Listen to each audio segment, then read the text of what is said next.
Satanás es un personaje clave en la cultura occidental. Traspasando lo estrictamente religioso, se ha ido incorporando a la sociedad, ya sea a través del folclore, de la literatura o de nuestras pesadillas infantiles. Se puede creer en él o no, pero lo indudable es que como arquetipo, como figura legendaria o como simple expresión de nuestros propios demonios interiores, Satanás lleva 20 siglos entre nosotros. Sin embargo, hay aspectos de su figura que no están resueltos, o al menos que plantean dudas. Por ejemplo, su origen. ¿Cómo fue incorporando ese papel negativo dentro de la religión judeocristiana? ¿Por qué se mete en un mismo saco a Satanás, al diablo, a Lucifer y a los demonios? ¿Es real o es una invención de la Iglesia? Y sobre todo, ¿estamos siendo justos con él? Como en otras ocasiones anteriores, hemos preparado un documental. Y aunque ya no sea en forma de coloquio, también intervendrán diferentes expertos en el tema.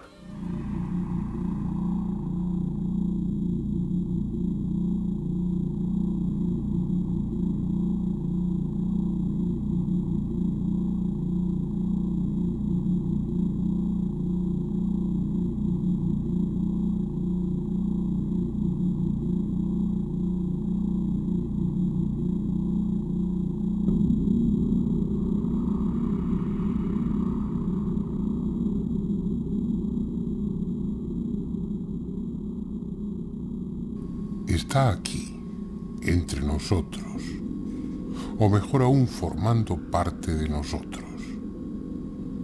Odiado, temido, quizás secretamente admirado, Satanás es una figura fundamental en la cultura judeocristiana, tan importante como la de Jesús o la de Dios, porque no se puede creer en ellos sin creer también en Él. Está claro que racionalmente, intelectualmente, la mayoría prescindimos de Satanás, lo consideramos un mito, una fantasía, pero más abajo de la conciencia, en el terreno de los sentimientos, de lo afectivo, sigue tan vigente y real como siempre. Es el malo de la historia, el que instiga a las más bajas acciones, el que siempre acechante se sirve de nuestras flaquezas para empujarnos al pecado y ganar nuestra alma, como si fuese un trofeo para llevarla a su reino infernal. Tan odioso como imprescindible, porque sin él, el drama de lo espiritual impuesto por las religiones carecería de argumento. Pero ¿quién es o qué es Satanás? ¿Cuál es su historia?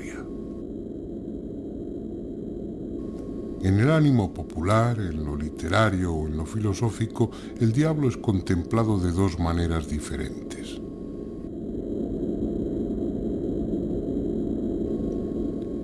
Una le representa con dignidad, como protagonista de una tragedia. Es el ángel caído, el bello y poderoso ángel que, temeroso de que el recién creado hombre le arrebate su privilegiado puesto en el amor de Dios, se rebela contra aquel al que ama y es arrojado del cielo. La otra versión, la más difundida, es la de un diablo grotesco, repugnante, compendio de todo lo desagradable, sin elegancia o dignidad alguna, destinado a inspirar espanto o asco en las gentes incultas y que la Iglesia potenció tendenciosamente como la imagen más conveniente para su estrategia catequizadora.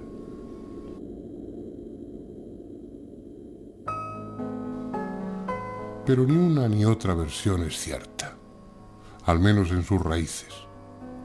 Satán y demonio se identificaron, se confundieron en uno solo hace poco más de 2000 años. El concepto que el cristianismo tiene de ese personaje es exactamente el mismo que tenían los judíos en vida de Jesús. Pero antes, en sus orígenes, se trataba de figuras distintas, con funciones y características totalmente independientes.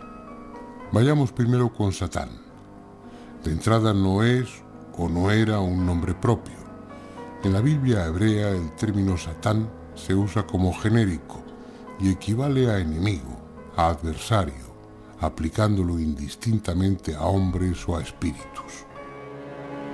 Cuando aparece identificado ya como personaje concreto, Satán es un ángel cualquiera, un ángel más al servicio de Yahvé, en este caso con la función de fiscal, comprobando el grado de virtud o de entrega a Dios que tienen los hombres. Esa es su misión en el libro de Job. Yahvé presume de la rectitud y piedad de Job, a lo que Satán argumenta, no sin razón, que eso es fácil cuando a uno le va todo bien, pero que si llueven las desgracias, a lo mejor esa bondad se transforma en odio y Job termina renegando de Dios.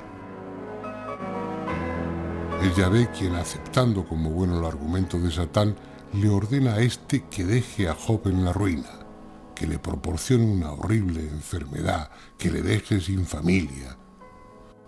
Si no fuera por lo que tiene de simbólico el pasaje, tanto Yahvé como Satán resultan bastante inhumanos. De hecho, el único que queda bien en esta historia es Job. Así pues, en los textos bíblicos antiguos, Satán no es el príncipe del mal ni actúa por cuenta propia, sino al servicio de Yahvé, como el resto de los ángeles. Luego, en textos más tardíos, se irá definiendo progresivamente como tentador, como instigador del hombre para que peque o se enfrente a Dios.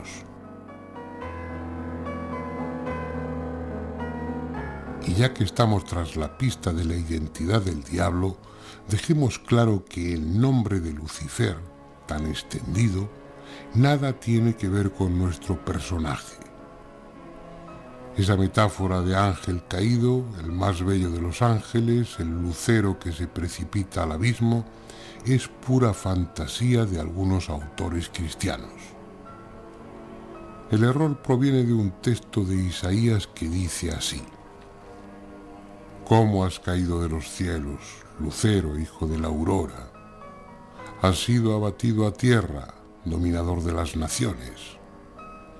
Tú que habías dicho en tu corazón, al cielo voy a subir, por encima de las estrellas de Dios alzaré mi trono y me sentaré en el monte de la reunión. Subiré a las alturas de las nubes, me asemejaré al Altísimo. Ya, al Seol has sido precipitado, a lo más hondo del pozo. Isaías no se refería en ese breve poema a Satanás, sino a Nabucodonosor, el rey de Babilonia, cuya arrogancia había sido vencida por el poder de Yahvé, el Dios judío. Tenemos, por tanto, un Satán que es un ángel al servicio de Dios y encargado de las misiones más desagradables desde el punto de vista humano, como es ejecutar los castigos decididos por Yahvé o tentar al hombre para ponerle a prueba. De otro lado, un Lucifer que no es tal, solo una invención cristiana tardía. Nos quedan los demonios.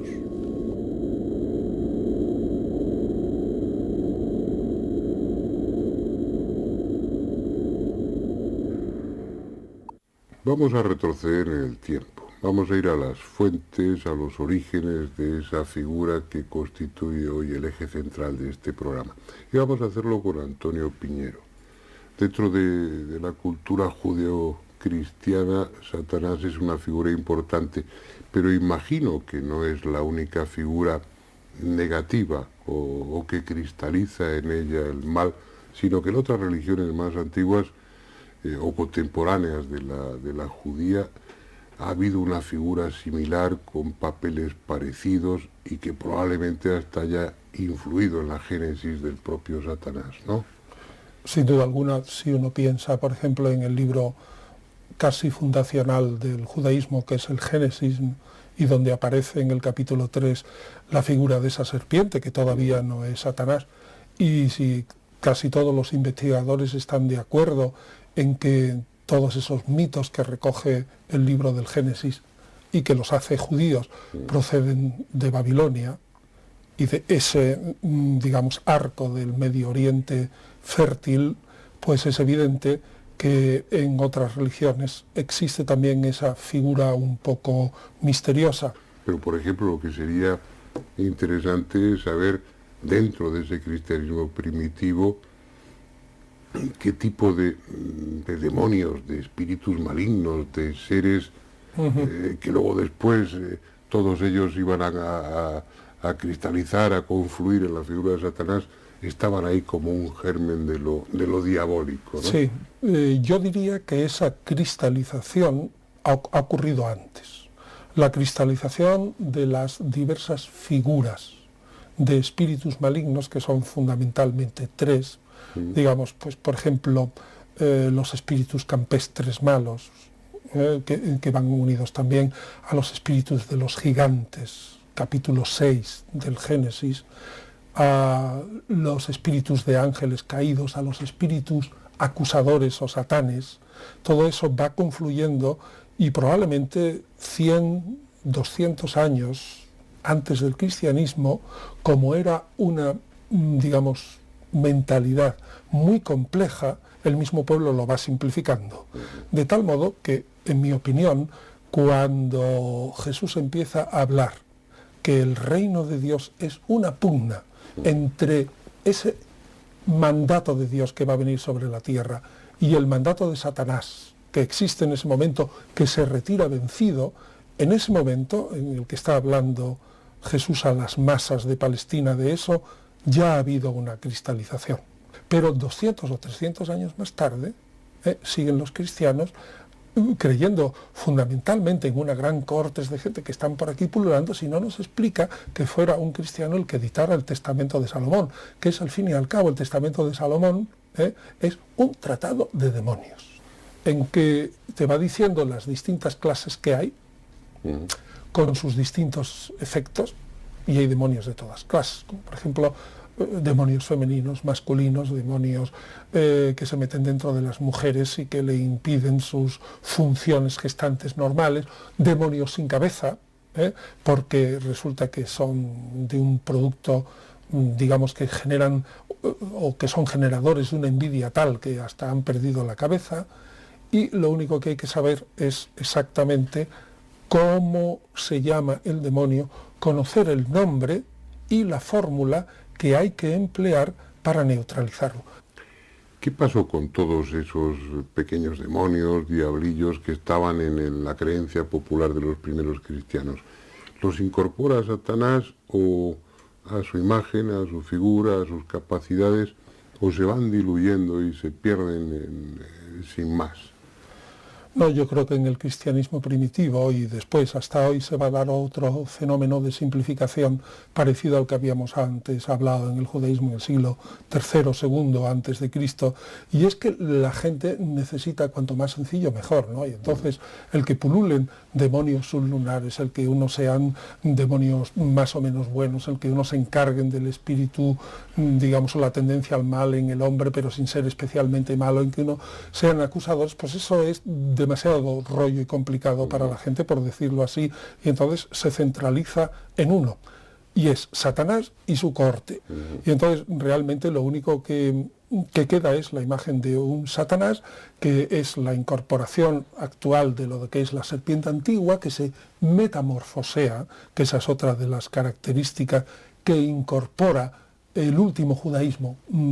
Antes hablábamos del Testamento de Salomón. Bueno, pues el Testamento de Job tiene también escenas bellísimas de cómo el demonio se va metamorfoseando, pues por ejemplo en vendedor de pan, en rey de los persas, en pescadero, en fin, en lo que le ocurre con tal de engañar a la mujer de Job, etc. Bueno, todo eso se incorpora en una figura que luego adquiere unas características que a veces son un poco ofensivas para otras razas que no sean, por ejemplo, la blanca, ¿no? Porque en los dichos de los padres, los apotegmata patrum, y en los hechos apócrifos de los apóstoles del siglo II y III, aparece solamente una clase de demonio y siempre aparece o como un egipcio o como un negro vestido de harapos o metamorfoseándose, o sea, siempre como una figura.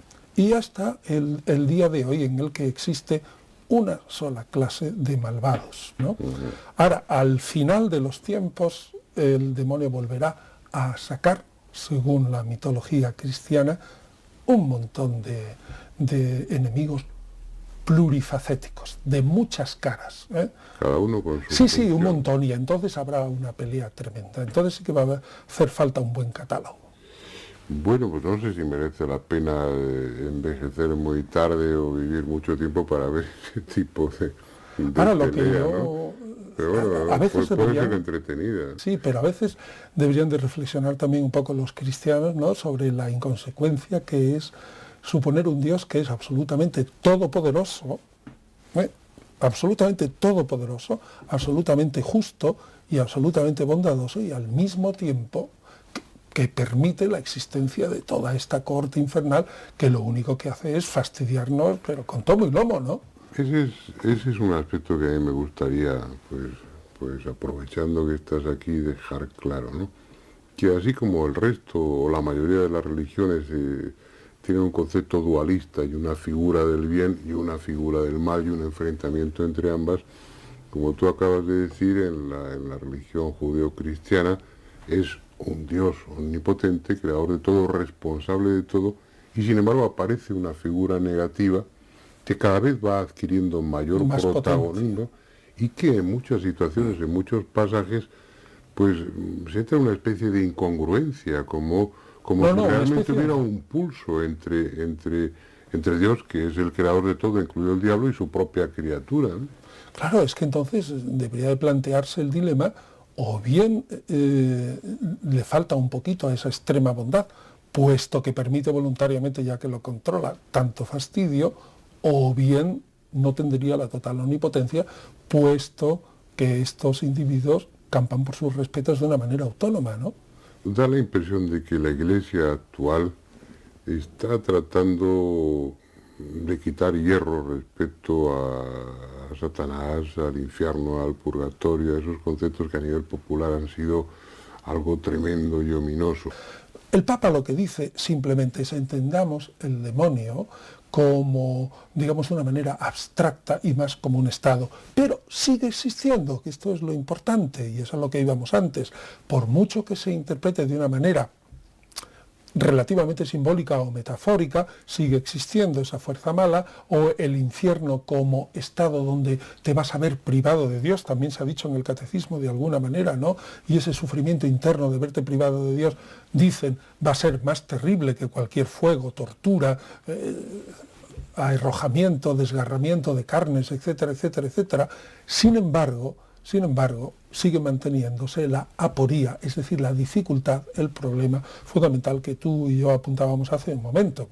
Sea Estado o no sea, sigue existiendo. ¿Y cómo pueden existir, por una parte, con ese Dios justo y bondadoso, esa otra fuerza que contrarresta y que pugna contra ello, o un estado de una condenación eterna para muchos individuos que al fin y al cabo no se han opuesto a ese creador de una manera tan radical, ¿no? Esa es mi opinión. Bueno. Es decir, que el Papa no niega, pero que simplemente lo acomoda un poco al espíritu un poco más moderno.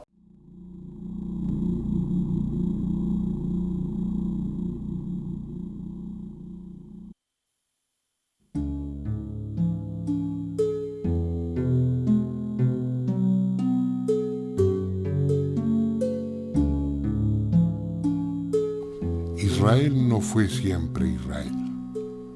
Antes de los hebreos estaban los cananeos. De ellos se incorporaron muchas creencias, como de los indoarios, de los egipcios y de los griegos, de quienes procede precisamente el término demon o daimonion. En tiempos antiguos, los judíos creían en la existencia de seres maléficos, de espíritus con diferentes formas que habitaban sobre todo en el desierto. No era prudente alejarse de los campamentos o de las aldeas cuando llegaban las sombras.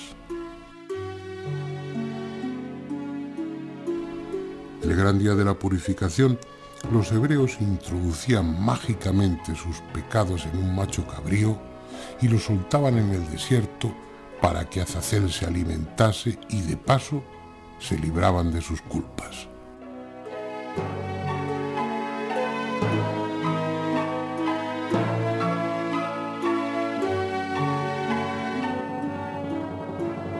En definitiva, seres de grandes poderes, aliados de la noche y de los animales nocturnos, destinados a atormentar, engañar y pervertir al hombre. No son servidores de Dios, pero Él permite su existencia. También en esa categoría de demonios estaban los espíritus de los muertos o los dioses que adoraban el resto de los pueblos, los gentiles.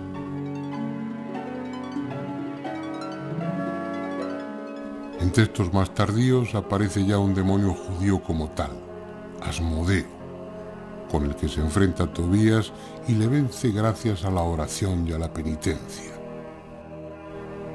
Y finalmente, en esa evolución de una imagen del mal, concretamente en el libro de la sabiduría, se identifica a Satán con la serpiente del paraíso, considerándole el oponente de Dios y el introductor del mal y de la muerte en el mundo, con lo que así se descargaba Yahvé de esa responsabilidad.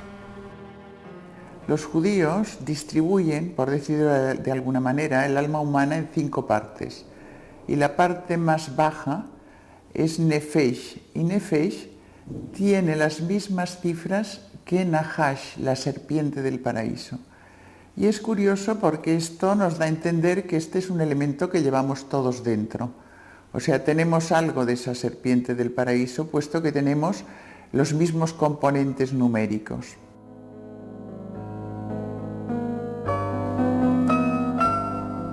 En los manuscritos que se escribieron y conservaron aquí, en Qumran, los esenios seguían considerando a los satanes como ángeles al servicio de Yahvé, encargados de castigar o perjudicar a los hombres, pero no como ángeles caídos o guardianes del infierno, tan presentes en la imaginación popular de los judeocristianos.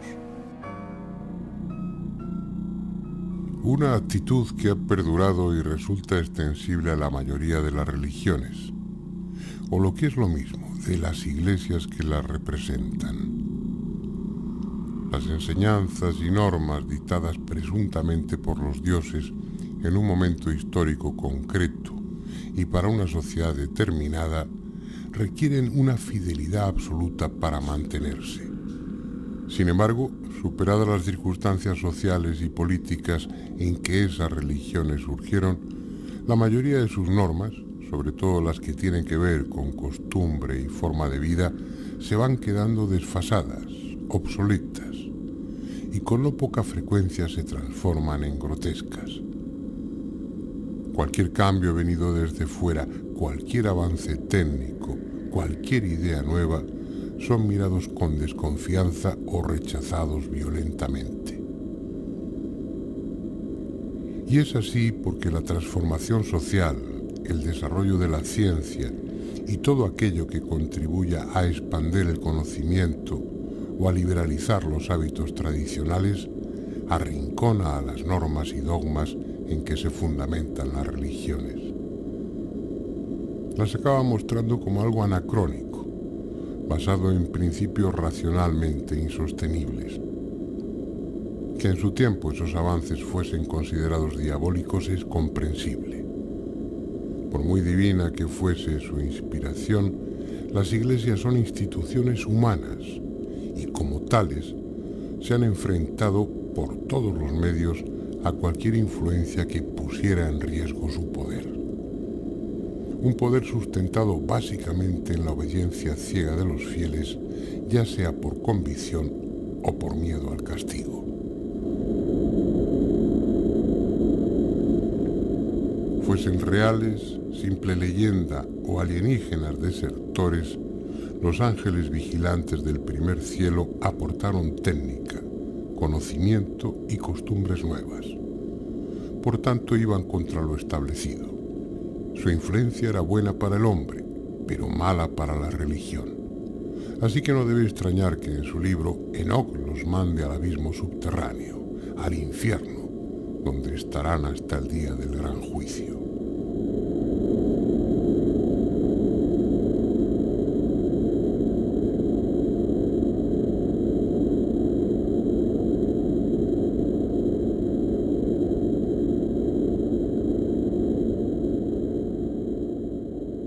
A lo largo de todas las culturas, siempre hemos ido a colocar en este personaje toda la parte negativa, todo lo malo, todo lo que no aceptamos los seres humanos de nosotros mismos. De alguna manera hemos puesto cosas nuestras negativas en él, hemos hecho una proyección de todo lo negativo en este personaje llamado Satanás, demonio. Sí, estas iglesias cristianas han convertido a este Satán en un adversario de la divinidad, nunca lo ha sido, era uno más. Por ejemplo, en el libro de Job dice, se presentaron los hijos de Dios ante Job y el Satán estaba entre ellos, o sea, era uno más de los hijos de Dios cumpliendo su función. Su función es ponernos en aprietos y nuestra función cósmica es filtrar todo esto y reconvertirlo. Nosotros no tenemos más funciones en el mundo que esta. Como hemos visto, en sus orígenes no puede hablarse del diablo como principio del mal opuesto al del bien. Por definición, en la religión judeocristiana no cabe una dualidad, un enfrentamiento, puesto que todo procede de un solo Dios y está sometido a Él. Y ya que no enemigo de Dios, sí como enemigo del hombre, la Iglesia fue potenciando y definiendo la figura del maligno hasta hacer de él un personaje tan real que no solo podía tocársele, sino incluso fornicar con él.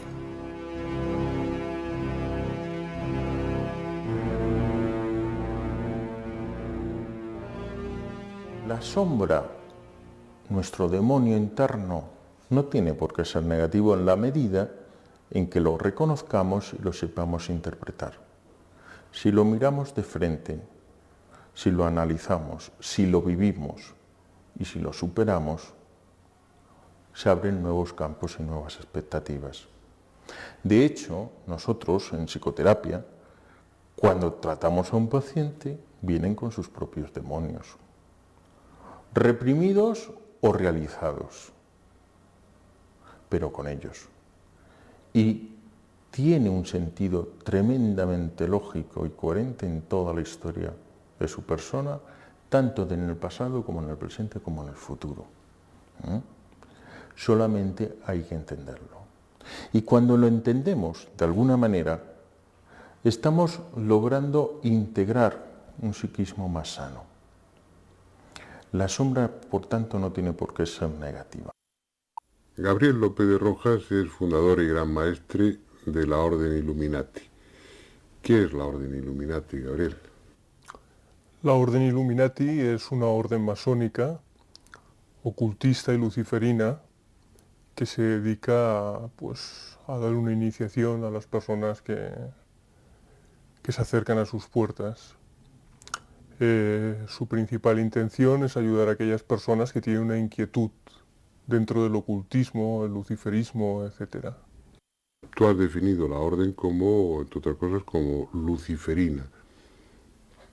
¿Qué quiere decir eso? ¿Que Lucifer es como una especie de imagen que se venera dentro de la orden o es el foco de atención intelectual o emocional vuestro?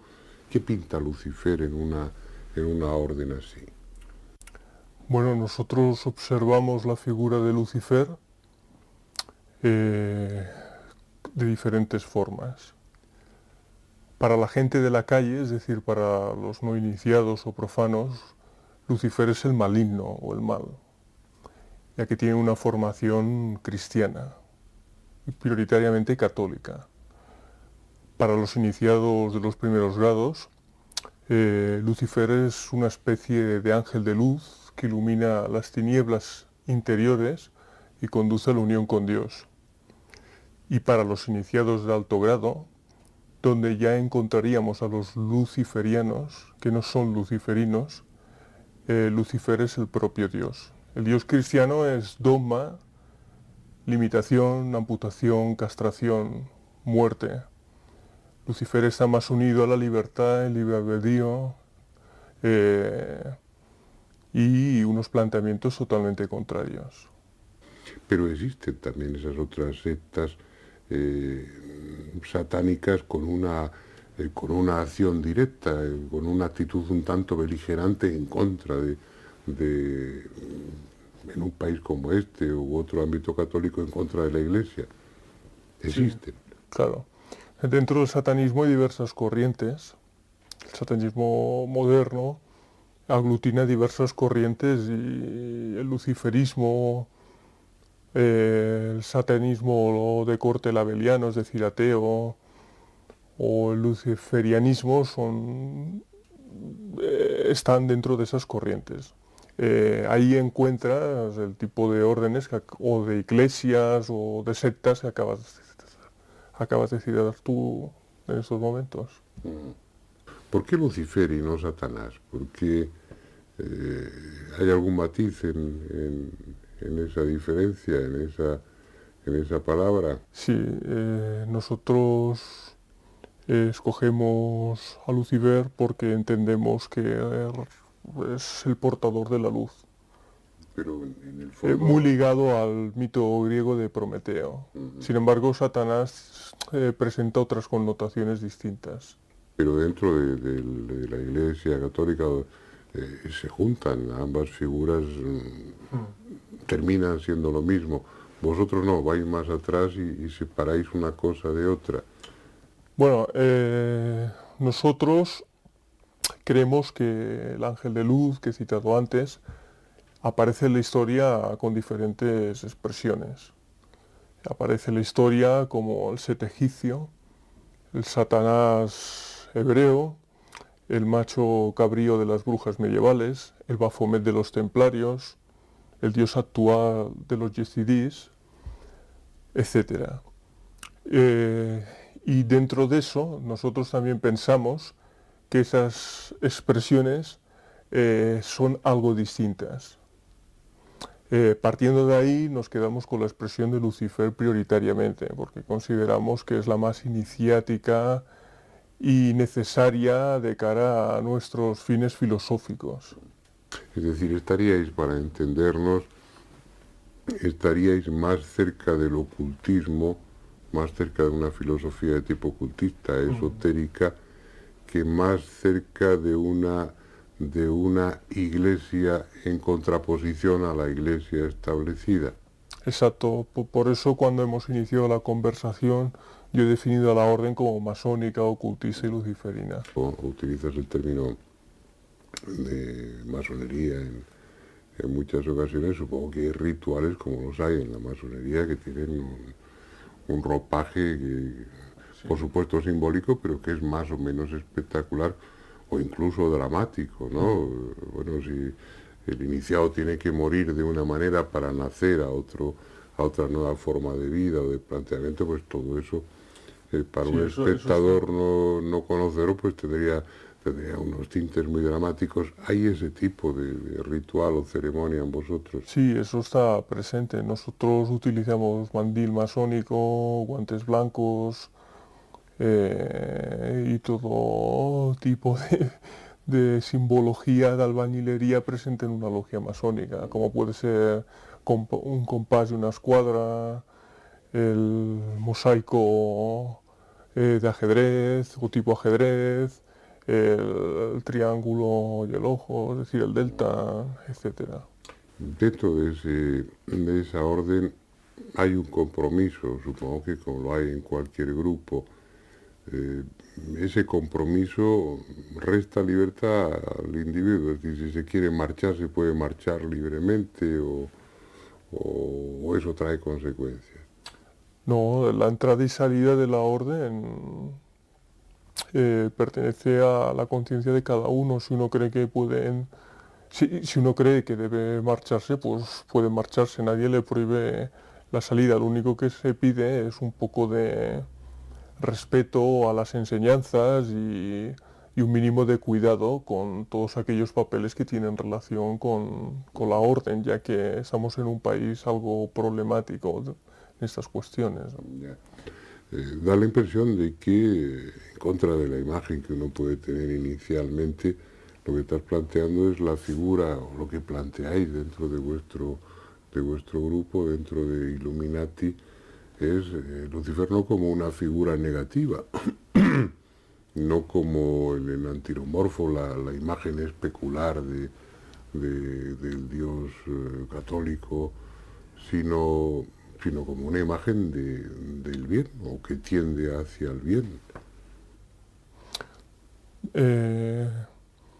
Al principio de la entrevista he explicado que la figura de Lucifer, tal como se va ascendiendo de grado, llega incluso a ser el propio Dios. Y bueno, nosotros estamos en eso. Nosotros consideramos mucho más maligno el Dios de los cristianos que a Lucifer. Y también, para que la gente pueda comprobarlo, solo tiene que repasar las grandes atrocidades que se han cometido bajo el símbolo de la cruz. Hay que repasar casos tan flagrantes y conocidos como los templarios, las brujas, los judíos de la Edad Media, etc. A nosotros nos sitúan en lo malo, cuando ellos realmente tienen las manos mucho más manchadas de sangre que nosotros, que nuestra orden o sitios similares, ¿no? La orden Illuminati, que venía de Baviera, por lo que he leído en trabajos vuestros, pues en el siglo XVIII tiene adquirido un carácter secreto porque se prohíbe o se persigue de alguna manera. ¿Aquí os pasa eso? ¿Podéis desempeñar libremente o públicamente vuestra actividad, o hay en una sociedad como esta, donde la Iglesia ha tenido y tiene una enorme presencia social, os sentís perseguidos, acosados o proscritos de alguna forma? Sí. ¿Cómo? Pues han ocurrido ciertas cosas que prueban que hay sectores que no nos ven bien, tanto a nosotros como a órdenes similares. ¿Y crees que la información que se da a nivel periodístico o a nivel de otros medios de comunicación es veraz o es tendenciosa? Es totalmente tendenciosa. En muchos casos es totalmente tendenciosa. Y eso nos hace un daño terrible, porque a las personas se las puede mover hacia un lado o a otro muy fácilmente con la fuerza que tienen los medios de comunicación. Yo creo que eso es un gran peligro y considero que los periodistas que juegan con esto son unos auténticos irresponsables.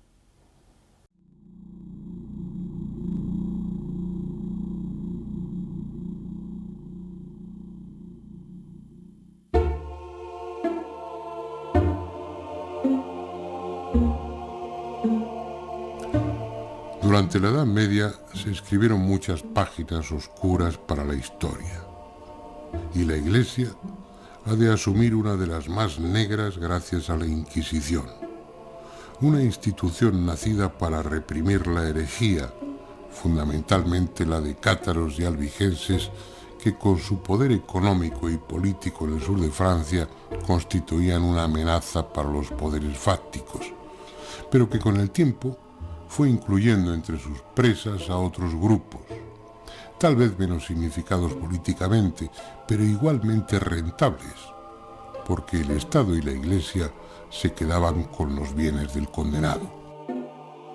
Así, hacia el siglo XIV, comenzó la persecución contra todas las formas de hechicería y brujería, porque ¿acaso hay herejía mayor que la de estar en tratos con el diablo?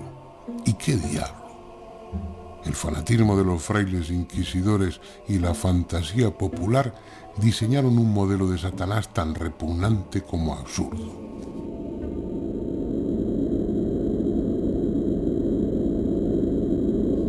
Está sentado en una silla que unas veces parece de oro y otras de madera negra, con gran trono, majestad y gravedad, y con un rostro muy triste, feo y airado, que por entonces se representa en figura de hombre negro con una corona de cuernos pequeños, y 3 de ellos son muy grandes, y como si fueran de cabrón, los 2 tiene en el colodrillo y el otro en la frente, con el que da luz y alumbra a todos los que están en el aquelarre.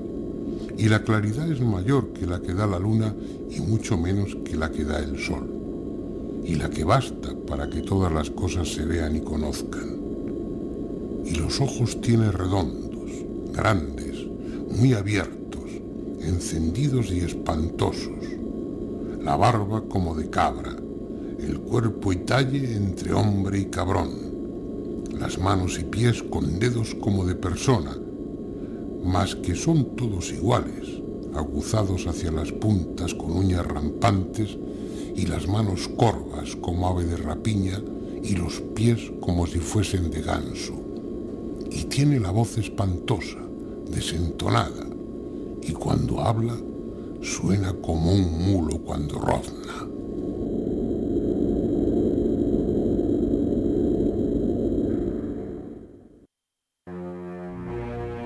Esta descripción del diablo que presidía los aquelarres es una más, y no de las peores, que los inquisidores del impropiamente llamado Santo Oficio recogieron en sus interrogatorios.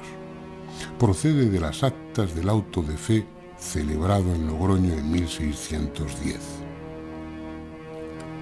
En noviembre de ese año, las calles de la ciudad se llenaron de gentes venidas de toda la comarca y de las provincias vecinas. Estaban allí para asistir a un espectáculo tan solemne y dramático como pueda imaginarse. Hubo 53 condenados por diversos delitos: blasfemia, proposiciones heréticas, judaísmo, apostasía, luteranismo y brujería. Todos ellos formaron parte de un impresionante cortejo en el que, junto a comisarios y notarios del Santo Oficio, vestidos con sus mejores galas, iban religiosos de las órdenes de Santo Domingo, San Francisco, la Merced, la Santísima Trinidad y la Compañía de Jesús, así como otros muchos de distintos monasterios de la región. Para los 53 condenados hubo penas: azotes, destierro, galeras, cárcel. Pero los que más interés despertaban en el gentío eran 6 de ellos, que por sus prácticas de brujería y otros horrendos crímenes en connivencia con el diablo iban a ser quemados vivos en la hoguera.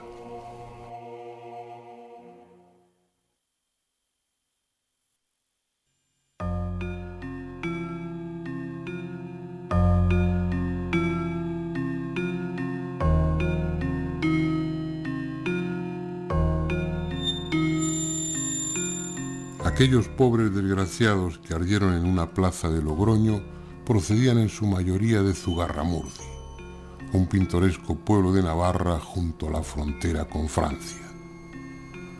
Las casas de hoy están construidas sobre los cimientos de las de entonces. Muchos sótanos y paredes siguen siendo los mismos. De cualquiera de esas casas podría salir ahora María de Yurreteguía o Graciana de Barrenechea para reunirse, amparadas en la sombra de alguna calleja, con los otros brujos, Miguel de Goiburu y Joanes de Echalar. Ya juntos se perderían por algunos de los sombríos bosques que rodean la aldea, bosques llenos de leyendas, en los que la noche es propicia para el encuentro con cualquier extraña criatura, incluso con el diablo. Pero el lugar señalado para el aquelarre, aquellas fantásticas reuniones presididas por el príncipe de las tinieblas, era esta enorme cueva natural, hoy día escenario de reuniones campestres en las que se come, se bebe y se danza, pero con un talante muy distinto al de entonces. Si hemos de dar crédito a lo que en las actas de la Inquisición consta como declaraciones de aquellos acusados, en la cueva y en el prado que hay junto a ella, el prado de Berrosco Berro o prado del Cabrón, el diablo, bajo la forma de macho cabrío, recibía las atenciones de brujos y brujas, marcaba su señal a los novicios, juzgaba los méritos de unos y de otros, mostrando más placer cuanto más grandes eran los crímenes cometidos, y luego participaba en el banquete, consistente, claro está, en cadáveres putrefactos, y finalizado este, en la orgía sexual que culminaba el aquelarre y en la que fornicaban indiscriminadamente los unos con las otras y con los otros, y el diablo con todos.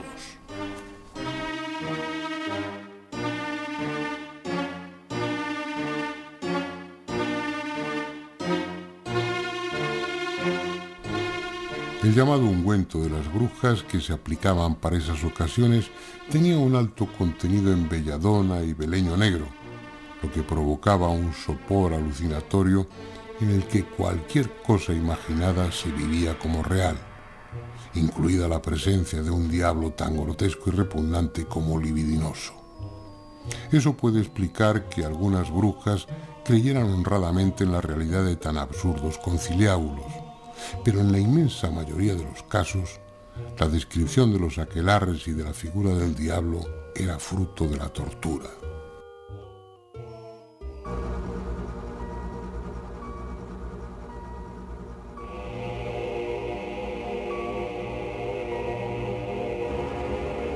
Los frailes inquisidores no buscaban la verdad, ya la sabían, y hasta que la confesión no se ajustaba a lo previsto, no cesaban en el tormento.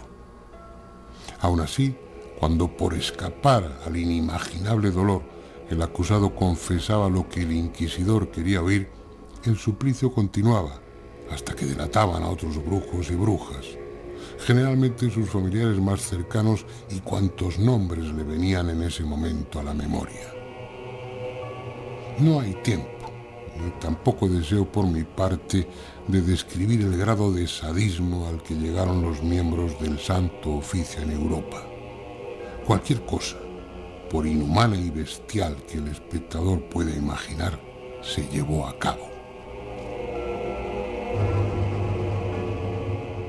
Dentro del cristianismo, todo lo que no era cristiano, según qué autores y en qué momentos y qué partes y tal, se les demonizaba. Es decir, en la Edad Media estaban demonizados los judíos, los herejes, los paganos, todos los que no eran cristianos. Por lo tanto, proyectábamos nuestra propia sombra sobre los que no eran con nosotros, dirían los cristianos, y eso era muy malo y había que matarlos a todos, evidentemente. Eso es lo que ha pasado y así nos va.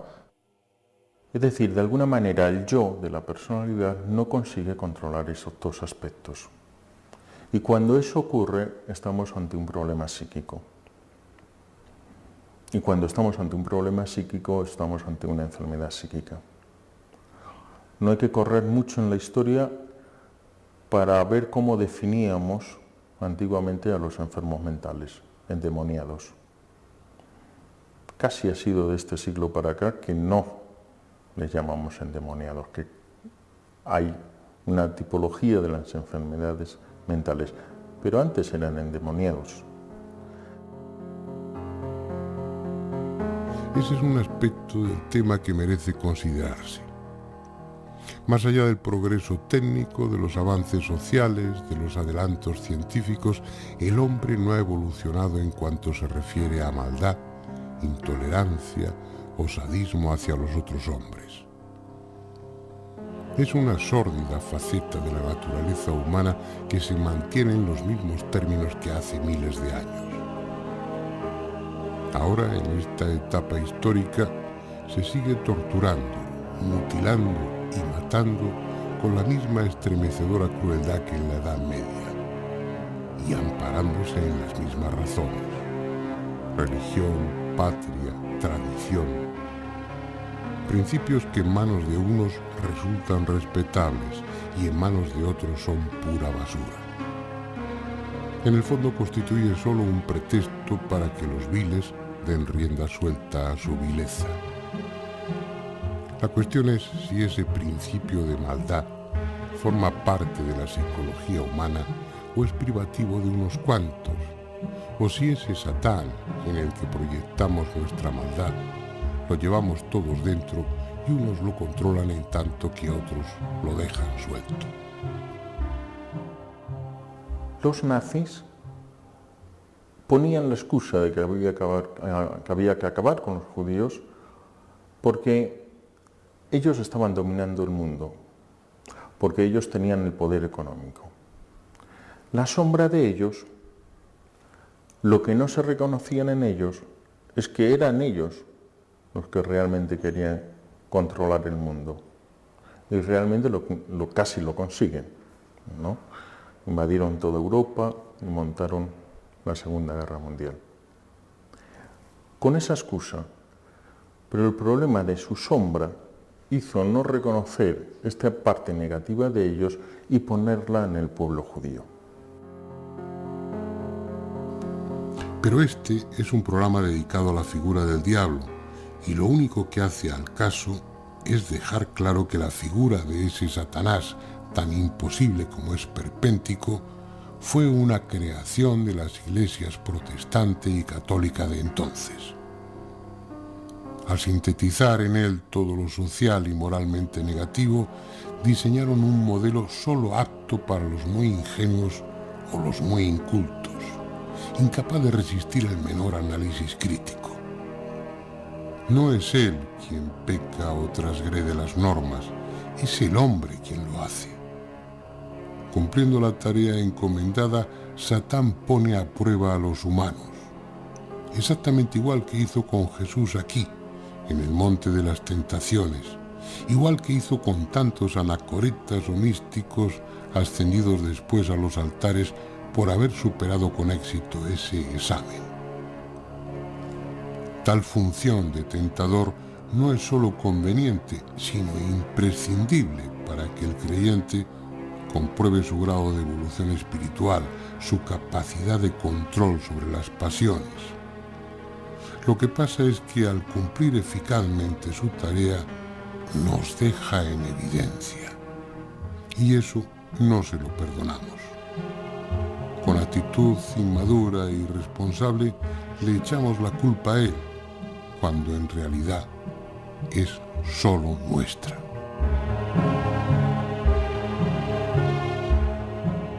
Realmente yo no sé si Satanás existe o no existe. No tengo ni idea. A Dios gracias nadie me lo ha presentado y espero que nadie me lo presente. Pero realmente de lo que yo sí doy fe es en mis demonios internos. De lo que doy fe es de los demonios que he visto en mis pacientes y en mis amigos y en mi familia.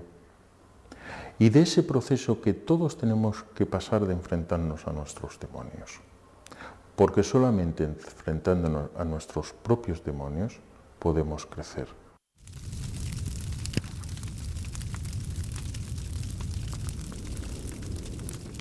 Por hoy nuestro tiempo ha terminado. Dejemos pues a Satanás y yo les emplazo para la próxima semana, en el que volveremos a reunirnos en la otra realidad con un tema que espero que sea también de su interés. Hasta entonces.